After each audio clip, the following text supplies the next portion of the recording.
Naalala mo ba ang ganitong form ni Luffy? How about eto? Or eto? Well, pag-uusapan natin ngayon ang lahat ng forms ni Luffy mula sa kanyang regular form at sa panghuli, malalaman nyo ang pinakamalakas na transformation ni Luffy sa One Piece. Simulan natin sa kanyang base form, which is ang normal form ni Luffy na walang enhancement or haki.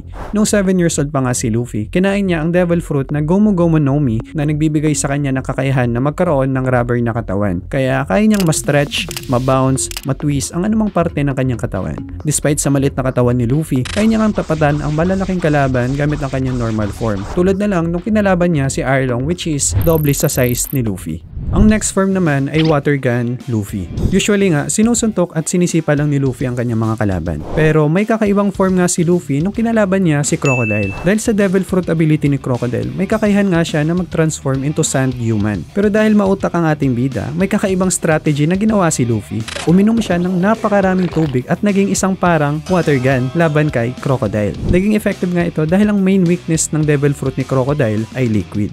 Ngayon, pag-usapan naman natin ang Drunken Fist form ni Luffy. Sa episode 183, kinalaban nga ni Luffy si Enel na tinuturing na god ng Skypiea. Pero dahil sa Devil Fruit ni Luffy, siya lang ang natatanging weakness ni Enel dahil wala ngang epekto ang lahat ng kanyang lightning attacks sa rubber na katawan ni Luffy. Pero ang problema, si Enel ay merong malakas na observation haki kung saan kaya niya ngang mahulaan ang mga atake ni Luffy. So paano mo nga ba lalabanan ang isang taong kayang hulaan ang iniisip mo? Well, huwag kang mag-isip. Yan nga ang ginawa ni Luffy. Kaya hindi mahulaan ni Enel ang mga next move ni Luffy dahil sa kanyang Drunken Fist form.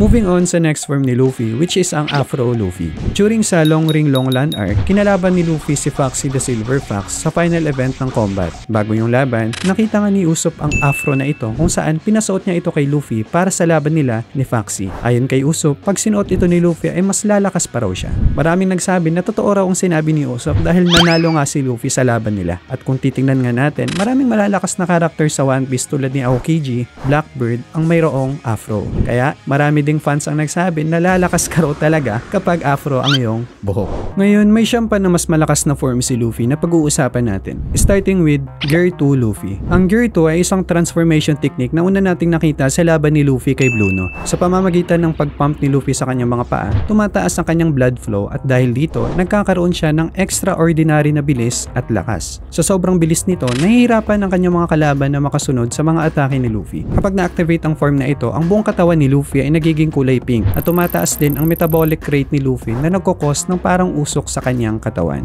However, may downside din ang Gear 2 kasi kapag ginamit ito ni Luffy ng matagal ay nauubos ang kanyang energy. Sinabi din ni Rob Lucci na dahil sa Gear 2, mas napapaikli ni Luffy ang kanyang buhay. Pero after sa time skip, mas na-refine na ni Luffy ang kanyang Gear 2 kasabay ng pag-combine nito ng armament haki. Kaya kayang-kayang wasakin ni Luffy ang isang pacifista at pabagsakin ang giant fishman na ito gamit lang ang isang Gomu Gomu no Jet pistol. Next is Gear 3 Luffy. Nung kinalaban ni Luffy si Rob Lucci sa episode 304, na-realize ni Luffy na hindi sapat ang Gear 2 para manalo sa laban, kaya naimbento niya ang Gear 3. Sa pamamagitan ng pagkagat at pag-blow ng maraming hangin sa kanyang daliri, na-expand ni Luffy ang kanyang mga buto ng sobrang laki na parang isang giant. Ang gantong form ni Luffy ay sobrang lakas nga kasi kaya niyang wasakin ang isang battleship sa isang atake lamang. Although, hindi nga ito ganun kabilis katulad ng Gear 2. Kaya hindi ito ang pinaka-best option ni Luffy kapag mabibilis ang kanyang mga kalaban. That's why after sa laban nila ni Rob Lucci, ginagamit niya lang ang Gear 3 mostly kapag sobrang laki at mabagal yung kalaban. Isa rin sa mga downside ng Gear 3 ay kapag babalik na si Luffy sa kanyang normal size, lumiliit ang kanyang buong katawan na parang si Baby Giant. Pero after sa time skip, mas na-refine na rin ni Luffy ang Gear 3 at unti-unting nawawala ang downside nito. Pag-usapan naman natin ang isa sa mga kakaibang form ni Luffy, which is ang Nightmare Luffy. During sa Trailer Bark arc, bago labanan ni Luffy si Gecko Moria at Ors, pumasok nga sa katawan ni Luffy ang 100 Shadows at dito nabuo si Nightmare Luffy. Ang kanyang buong katawan ay naging color blue at nawala rin ang kanyang masiglang personality. Napakalakas nga ng form na ito dahil natalo niya ang giant na si Ors. Pero ang napaka-interesting dito, after 10 minutes, ang lahat ng shadows ay umalis sa katawan ni Luffy at bumalik sa kanyang normal form. Kaya ito lang yung first and last time na nakita natin si Luffy sa ganitong form. Moving on sa next next form which is ang Gear 4 Luffy. Ang Gear 4 ay isang transformation technique na una nating nakita sa laban ni Luffy kay Doflamingo. Na-develop ito ni Luffy after sa time skip at meron itong tatlong version. Ang una ay ang Boundman. Nabuo ito ni Luffy nung kinalaban niya ang maraming giant beast sa Rusukaina. Ang kanyang mga kamay, braso at paa ay coated nga ng armament haki. Kaya kaya ngang wasakin ni Luffy ang isang mountain sa isang atake lamang. At sa pamamagitan din ng pag-combine sa bilis ng Gear 2, kaya ngang sipain ni Luffy ang hangin na nagbibigay sa kanya ng kakayahan na makalipad. Pero dahil din dito, nagkakaroon din siya ng downside. Kasi technically, hindi kaya ni Luffy na huminto sa pagbabounce sa ganitong form. Meaning, nawawalan siya ng control sa kanyang movement. At kapag lalanding na siya sa lupa, ay mapipilitan siyang lumipad ulit. Kahit coated din ang katawan ni Luffy ng armament haki, kung ang kalaban ay gumagamit ng sword at meron itong armament haki na kasing lakas ni Luffy, kaya ngang mawasak o maputol ang defense ni Luffy. Next is Gear 4 Tankman. During sa laban ni Luffy kay Charlotte Cracker, nireveal sa atin ni Luffy ang isa pang form ng Gear 4 na tinatawag na Tankman. At first, nahihirapan nga si Luffy sa laban. Kaya may ginawa na naman siyang kakaibang strategy. Kinain niya ang maraming biscuits ni Cracker. Sa sobrang dami nito, naging ganto ang itsura ni Luffy. At nung nag-transform si Luffy into Gear 4, dito nabuo ang Tankman. Isang technique kung saan ginagamit niya ang kanyang malaking tiyan para ma-deflect ang mga atake. Mas naging matibay nga ang defense ni Luffy sa gantong form kasi walang epekto ang mga atake ni Cracker compared sa Boundman kung saan nasugatan niya ang kamay ni Luffy. Unfortunately, dahil sa sobrang taba ni Luffy dito, ang downside nga nito ay mahihirapan siyang gumalaw kaya ito lang din yung time na nakita natin si Luffy sa ganitong form. Moving on sa next Gear 4 which is ang Snake Man. During sa laban ni Luffy kay Charlotte Katakuri, pinakita sa atin ni Luffy ang isa ring form ng Gear 4 na tinatawag na Snake Man. Compared sa dalawang Gear 4 ni Luffy na mas malalaki, hindi gaanong nag-e-expand ang katawan ni Luffy sa ganitong form. Ang kanyang mga kamay at paa ay coated din ng armament haki at ito ay nagpapalakas at nagpapabilis kay Luffy. Pero ang nagpapa-unique sa form na ito ay kapag susuntok si Luffy, nag-e-expand ang kanyang kamay ng sobrang bilis hanggat sa tumama ito sa kalaban. May ability din ito na tinatawag na Python para ibahin ang direksyon ng mga atake. Habang naiiwasan ito ng matagal ng kalaban, mas lumalakas ang atake ni Luffy. Although ang downside nga sa form na ito ay mas mahina ang defense ni Luffy compared sa kanyang Boundman at Tankman form.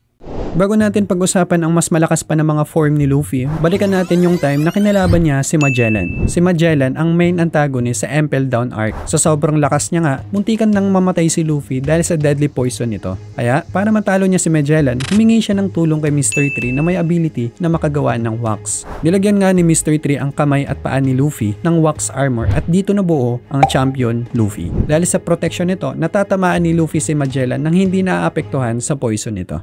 Now, pag-usapan na natin ang pinaka-hype na form ni Luffy. Gear 5 Model Nika Sun God. After matalo si Luffy kay Kaido, somehow nag-restart yung heart ni Luffy at dito na-unlock ni Luffy ang kanyang Devil Fruit na tinatawag na Awakening. Yung tunog nga sa heartbeat ni Luffy ay dinadescribe ni Sunisha na Drums of Liberation. Nireveal sa atin dito na ang Devil Fruit ni Luffy ay hindi Gomu Gomu no Mi, kundi ito ay ang Hito Hito no Mi Model Nika. Napakalakas nga ng Devil Fruit na ito to the point na sinubukan itong kunin ng world government for over 800 years at binura nila sa history ang Nika Fruit at pinalitan sa pangalang Gomu Gomu no Mi. Ang Devil Fruit na ito ay nagbibigay kakayahan kay Luffy na mag-transform into Sun God Nika. Si Nika ay isang ancient warrior na nakikipaglaban upang palayain ang mga alipin at nagbibigay din siya ng ngiti sa maraming tao. Ang Awakened Devil Fruit na ito ay nagbibigay kay Luffy ng extraordinary na lakas, bilis at depensa na mas matibay compared sa lahat ng forms na nabanggit natin. Hindi lang din katawan ni Luffy ang nasa-stretch na parang rubber, kundi pati na rin ang environment sa paligid niya. Sinabi din ni Eiichiro Oda na ang kapangyarihan ng Gear 5 ay limited lang sa imagination ni Luffy. Kaya ito ang pinaka-invisible na form ni Luffy sa lahat. Despite sa sobrang lakas nito, nadidrain nga ang buong katawan ni Luffy pagkatapos itong gamitin ng matagal.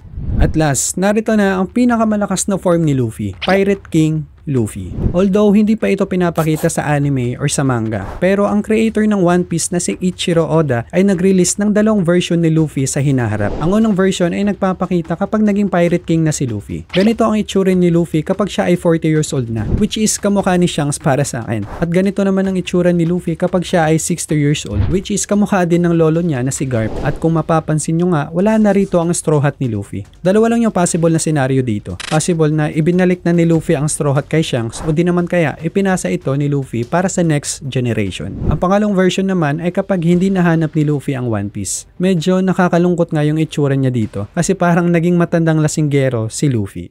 Kung gusto mo ding malaman kung anong pinakamalakas na Devil Fruit sa One Piece, panoorin mo ang video na ito. At nga pala, shoutout din pala sa 2 followers natin dyan sa Facebook. Follow nyo na din mga pre para makapag-upload na tayo doon.